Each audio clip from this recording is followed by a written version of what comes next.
अस्सलाम वालेकुम दोस्तों बुर्जुल अरब की कंस्ट्रक्शन दुबई के किंग शेख मोहम्मद बिन रशीद अल मखदूम की फरमाइश पे बनाया गया। दोस्तों आप लोग इस बिल्डिंग को दुबई की जान भी कह सकते हैं, क्योंकि ये दुबई के लिए एक टूरिज्म का सबसे पहला जरिया था।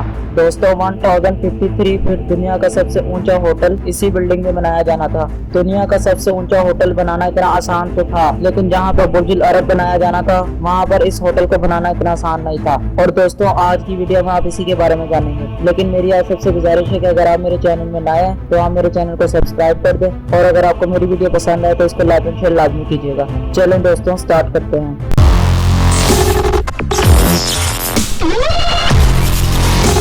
दोस्तों दुबई में मौजूद इस आलीशान बिल्डिंग का नाम बुर्जुल अरब है, जिसे ड्रीम पैलेस ऑफ दुबई के नाम से जाना जाता है। दोस्तों ये बिल्डिंग पेरिस में मौजूद एफिल टावर से भी ज्यादा ऊंची है, और इसको बनाने में दुबई के शेख के $1 बिलियन लगे, यानी तकरीबन 7,500 करोड़ रुपए।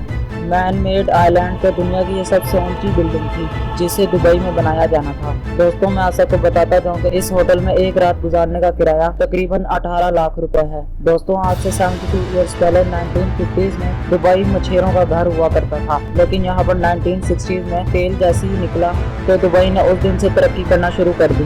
दोस्तों दुबई के रूलर्स इस बात की खुशी मना रहे थे कि उनको एक बुरी न्यूज सुनने को मिली। जियोलॉजिस्ट ने बताया कि दुबई से जो तेल निकला जा रहा है वो 2016 तक ही इस्तेमाल किया जा सकता है, उसके बाद दुबई की जमीन में तेल खत्म हो जाएगा।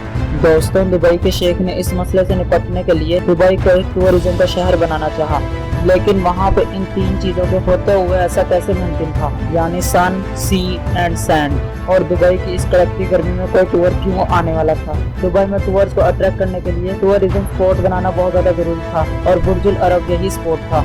दोस्तों दुबई की इस कड़कती गर्मी में 7 स्टार लग्जरी होटल बनाना इतना आसान नहीं था, क्योंकि इसको समंदर के बीच एक आर्टिफिशियल आइलैंड में बनाया जाना था। इसका मतलब तो ये था कि जो भी कोई इंजीनियरिंग टीम इसमें हाथ डालेगी वो अपनी लिमिट्स क्रॉस करके ही इस आलीशान बिल्डिंग को बना सकेगी। आइए हम बात करते हैं कि इंजीनियर्स को इस बिल्डिंग को बनाने में कितने ज्यादा चैलेंजेस का सामना करना पड़ा। Challenge number 1। दोस्तों इंजीनियर्स के लिए सबसे पहला चैलेंज ये था कि वो इस बिल्डिंग का एक ऐसा डिजाइन बनाए जो दुबई के शेख को पसंद आ जाए। दोस्तों इस मुश्किल काम में हाथ डालने के लिए ब्रिटिश आर्किटेक्ट टॉम राइट और उसकी टीम आगे बढ़ी। टॉम राइट ने ये काम अपने हाथ में ले तो लिया था, लेकिन आज से पहले उसने इतना मुश्किल काम नहीं किया था। उसने छोटे मोटे स्कूल और बिल्डिंग के डिजाइन ही बनाए थे, लेकिन टॉम राइट ने अपने हाथ में ये काम ले लिया था, और वो इस काम से निपटने के लिए यॉट में अरेबियन सी में गए ताकि वो इस बिल्डिंग का डिजाइन इमेजिन कर सके। दोस्तों टॉम राइट अभी साहिल से थोड़ी ही दूर गए थे कि उनको एक सेलिंग बोर्ड नजर आई। दोस्तों सेलिंग बोर्ड एक ऐसी बोर्ड है जो समंदर में दूर से ही दिखने में एक आलीशान लुक देती है,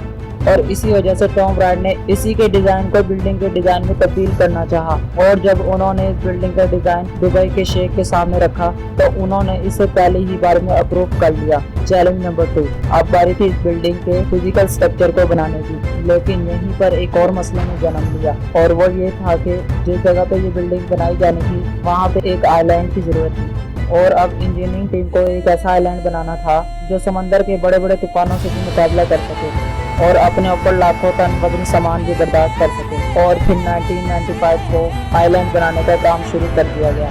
प्रोजेक्ट आर्किटेक्ट साइमन क्रिस इस प्रोजेक्ट को लीड कर रहे थे, और इन्होंने दुबई के साहिल से 1300 फीट दूर समंदर की बॉटम में बड़े बड़े पत्थर डलवाना शुरू कर दिए। लगातार 5 महीने की कोशिशों के बाद इस आइलैंड ने अपनी शक्ल इख्तियार करना शुरू कर दी। दोस्तों मैं आप सबको बताता जाऊं कि इस आइलैंड ने अपने ऊपर तकरीबन 2 लाख टन वजन बर्दाश्त करना था, जो तकरीबन 50,000 एशियन हाथियों के वजन के बराबर बनता है। अभी इंजीनियर इस आइलैंड को बना रहे थे कि कुछ ऐसा हुआ जिसने पूरी इंजीनियरिंग टीम को हिला कर रख दिया। दोस्तों समुद्री तूफान ने अरेबियन सी में ओमान और यूनाइटेड अरब अमीरात को अपनी लपेट में लेना शुरू कर दिया, और इसी में बुर्जुल अरब के लिए बनाए हुए आइलैंड को भी इसने अपनी लपेट में ले लिया।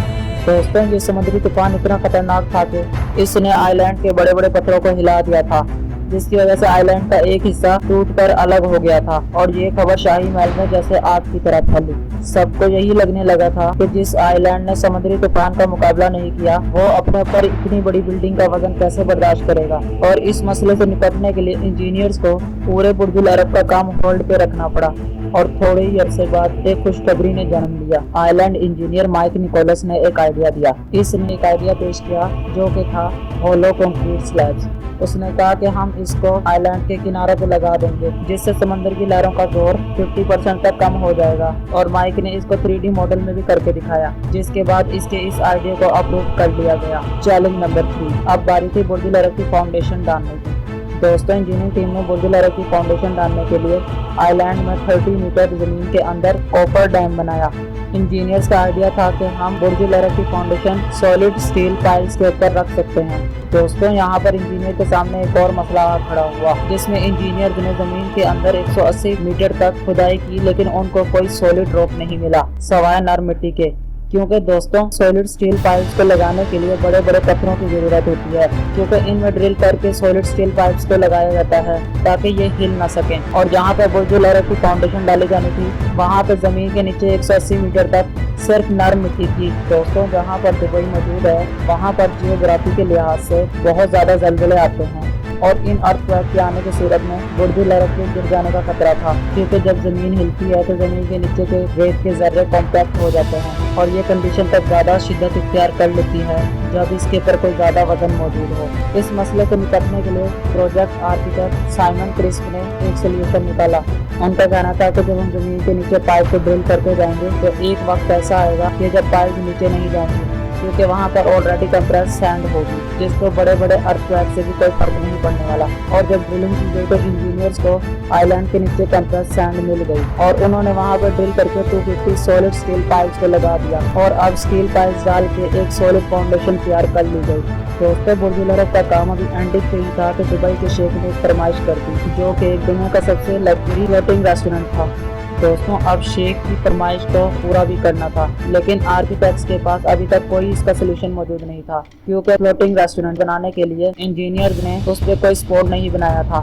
اور پھر جو ہوا وہ آپ جانیں گے اس کے نیکسٹ پارٹ میں۔ تو دوستوں، یہ تھی آج کی ویڈیو، پسند آئے تو اس کو لائک اینڈ شیئر لازمی کیجیے گا۔ چلے ملتے ہیں ایک اگلی شاندار ویڈیو میں، تب تک کے لیے اللہ حافظ۔